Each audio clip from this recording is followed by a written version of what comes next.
Ya, Assalamualaikum warahmatullahi wabarakatuh. Terima kasih atas kesempatan yang diberikan kepada kami. Baiklah, saya akan menjelaskan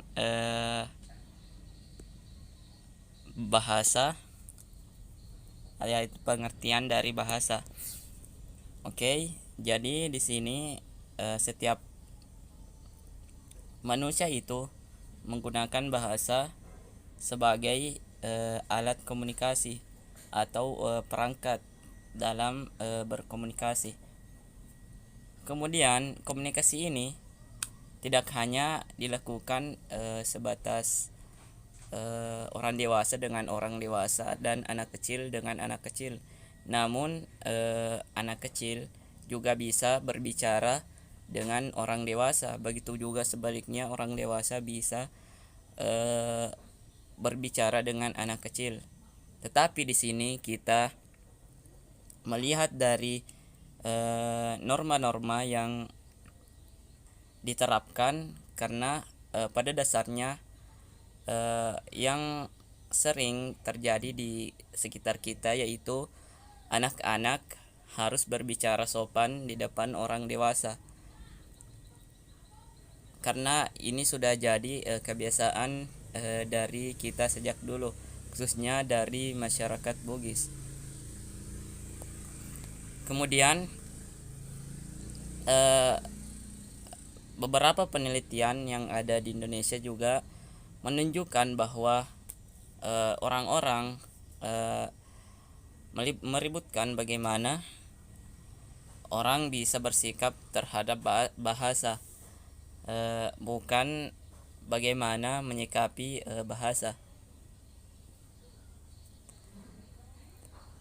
Kemudian menurut beberapa penelitian tadi yang saya sebutkan, dari Yahya dan Sugiarto yang sama-sama berisi penganjuran juga menunjukkan hal yang serupa. Kemudian dari penelitian Arwan menunjukkan sikap generasi muda kurang positif terhadap bahasa. Maksudnya ia tidak eh,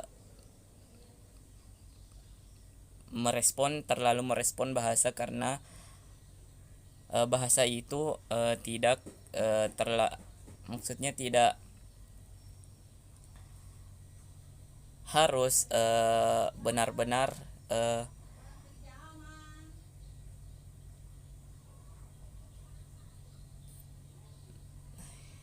ya hmm,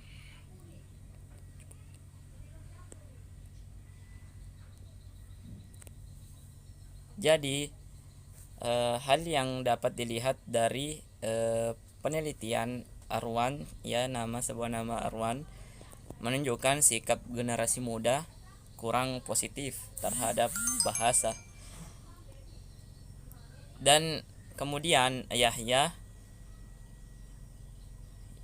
yang tadinya berbeda dari yang saya sebutkan tadi, bahwa eh,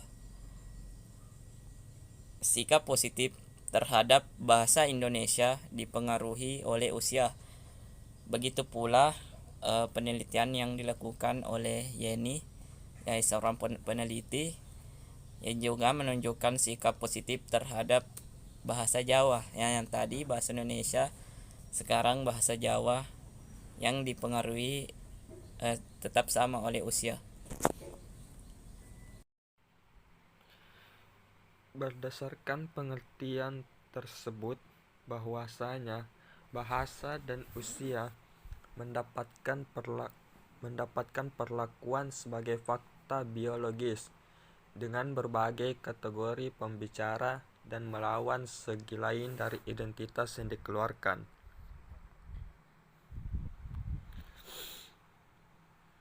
Usia dapat dikatakan sebagai ukuran pokok dari identitas personal atau sosial sebagai gender atau etnis yang kita miliki. Sebagian besar masyarakat meyakini bahwa Usia dapat mempengaruhi apa yang kita harus lakukan dan apa yang tidak harus kita lakukan. Usia juga menentukan kapan kita bisa sekolah, menikah, bekerja, menaiki kendaraan, dan lain sebagainya. Bahkan, kita mampu memperkirakan usia seseorang dari kualitas suara dan perilaku linguistiknya. Misalnya, suara laki-laki akan bertambah berat seiring bertambahnya dengan usia. Dan perhatian utama usia dalam sosiolinguistik adalah variasi bahasa atau perubahan bahasa.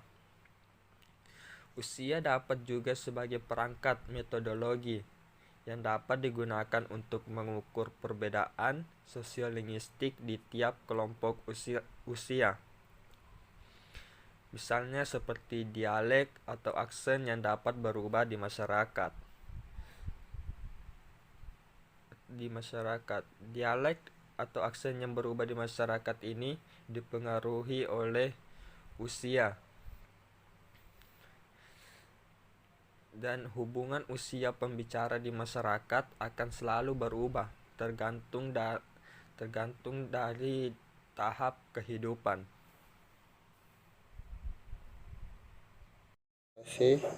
Oke, terima kasih.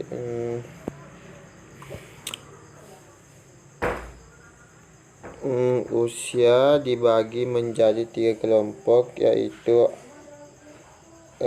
anak-anak, remaja, dan dewasa. Di sini saya akan menjelaskan kelompok anak-anak. Oke, pada masa anak-anak ada kecenderungan masih kurang memahami dengan baik akuisisi dari kompetensi sosiologistik. Hal tersebut disebabkan anak masih memperoleh pola dengan konstruksi fonologi dan tata bahasa. Pada saat pola konstruksi fonologi dan tata bahasa sudah diperoleh, barulah pada tahap selanjutnya memperoleh pola konstruksi pragmatis dan sosiologistik. Paynes menyebutkan bahwa sebelum usia 8 atau 9 tahun, anak mampu memperoleh pergeseran vokal tertentu, tetapi bukan yang diperlukan untuk mengetahui leksikal. Sama dengan pendapat Paynes-Chambers juga menemukan bahwa anak usia 9 tahun yang pindah dari Kanada ke Inggris akan mampu mengetahui pertentangan antara vokal tertentu. Sedangkan anak usia di atas 13 tahun akan sulit memahami pertentangan vokal tertentu tersebut. Oke, materi selanjutnya akan dilanjutkan oleh pemateri keempat. Baik, saya akan melanjutkan materi dari Edi Kalestari. Usia dapat mengelompokkan masyarakat menjadi beberapa kelompok, di antaranya kelompok remaja dan dewasa.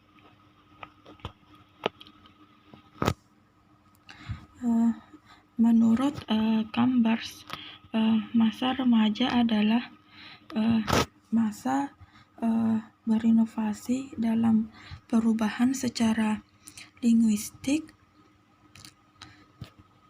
Contoh dari pendapat Chambers ini kami hubungkan dengan bahasa gaul dan bahasa alay di Indonesia.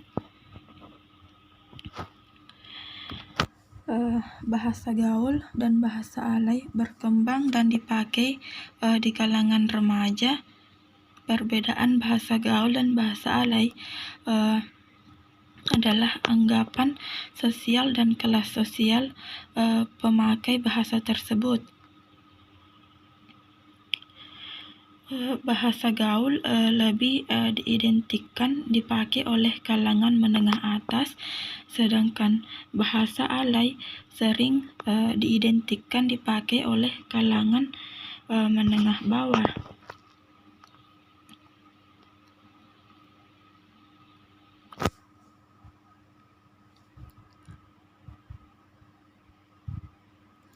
Selanjutnya yaitu masa dewasa.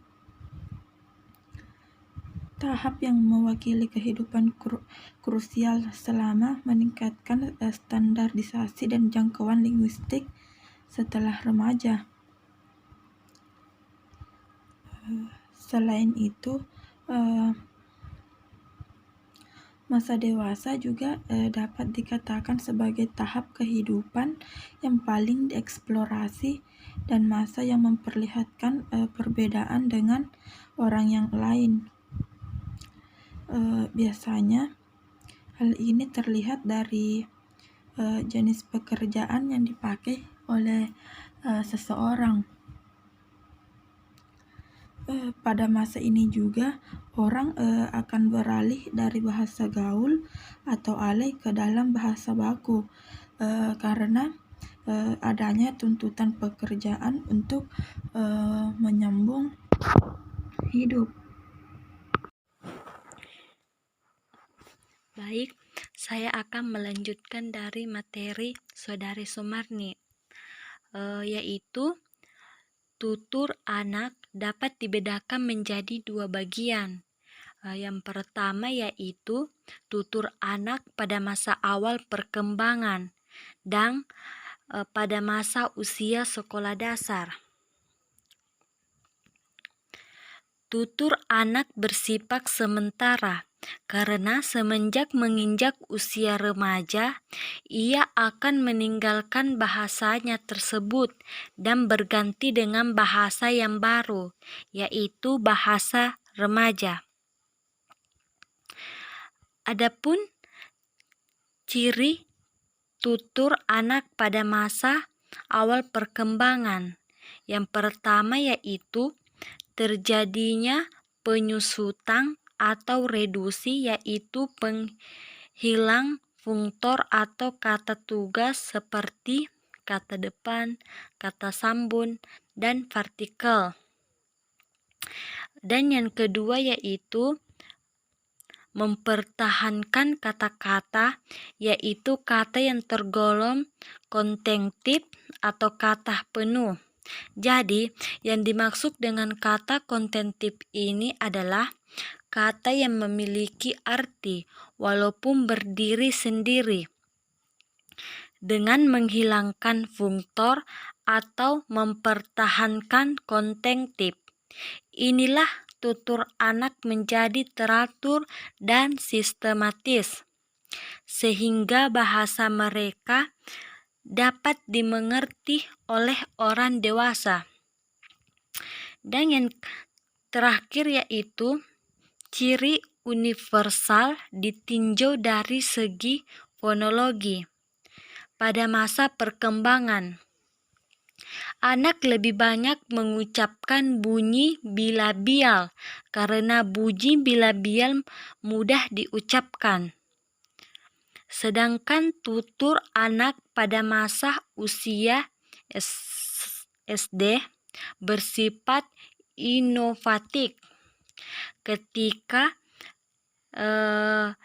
anak SD mulai menjadi masyarakat bilingual sebagai akibat kontak bahasa dan budaya. Baik, selanjutnya saya akan melanjutkan materi dari Saudari Sri Wahyuni dengan materi ciri-ciri anak pada masa awal.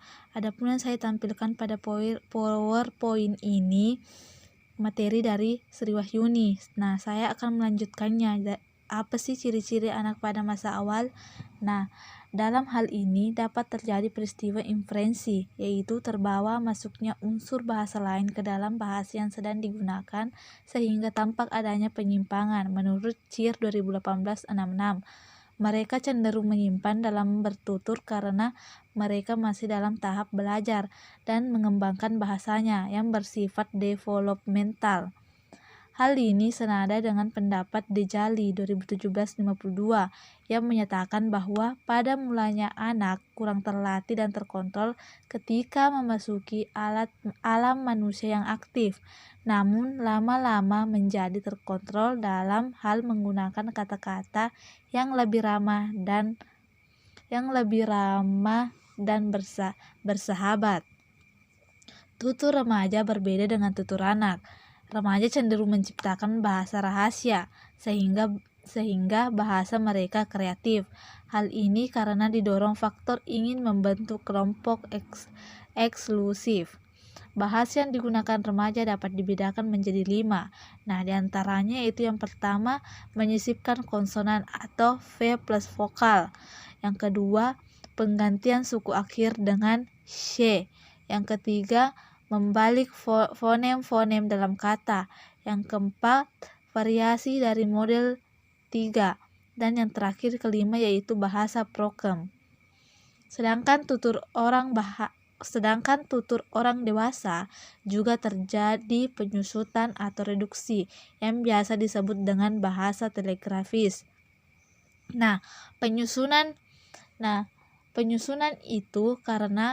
Penyusutan ini karena alasan ekonomis dan kepraktisan. Hal ini dapat dilihat pada pengiriman telegram, ragam non-baku, dan pidgin. Pidgin tidak memiliki penutur asli karena merupakan kebutuhan sesaat. Jika memiliki penutur asli, maka namanya tidak lagi pidgin tetapi kreol. Terima kasih. Sekian materi yang saya sampaikan. Lebih dan kurangnya mohon dimaafkan. Wassalamualaikum warahmatullahi wabarakatuh. Baiklah, itulah hasil presentase dari kelompok kami. Adapun kesimpulan yang kami dapatkan dari presentasi kami atau materi ini yaitu bahasa dan usia saling berhubungan, karena seiring bertambahnya usia maka bahasa pun dapat bertambah dan berubah. Dan itulah kesimpulan yang kami dapatkan. Semoga bermanfaat dan menambah ilmu untuk kita semua, baik dari kami yang mempresentasikan maupun yang sedang menontonnya. Baik, lebih dan kurangnya mohon dimaafkan, dan saya akhiri dengan ucapan wabillahi taufiq wal hidayah. Wassalamualaikum warahmatullahi wabarakatuh. Waalaikumsalam warahmatullahi wabarakatuh. See you guys. Gagal.